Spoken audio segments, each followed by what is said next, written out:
Jaod bura ma Lagos Songa Samuel Atandi okwayo ni mondo oket lokruok e chiwo omenda mar konyo sekta mar somo, kowacho ni omenda michiwo ok rom nikech jopuonjre osebedo ka medore e sikunde. Koloso e romo mar riwruog jopuonj sikunde mag primary KEPSHA, Atandi owacho ni kuom bilion 670 moket ne sekta mar somo, thoth omenda no itiyo godo e chulo jopuonj osara.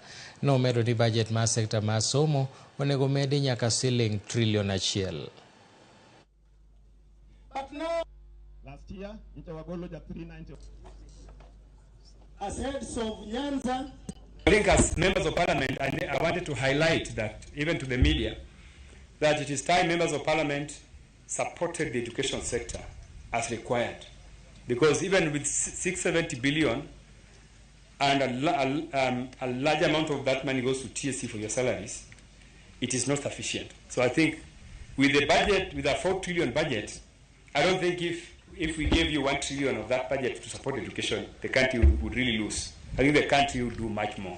So I want to urge my colleague members of parliament that it is time we enhanced our financial support to education sector, because as we all agree, education sector is the most important sector, because this is the development of our community, development of our resources as a country, development of our people. Without people, there is no country.